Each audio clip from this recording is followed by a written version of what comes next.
ولقد آتيناك 7 من المثاني والقرآن العظيم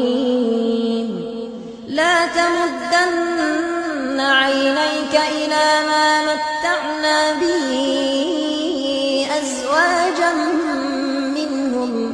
ولا تحزن عليهم واخفض جناحك للمؤمنين وقل إني أنا النذير المبين كما أنزلنا على المقتسمين الذين جعلوا القرآن عضين فوربك لنسألنهم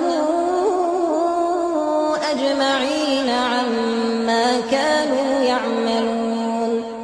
فاصدع بما تؤمر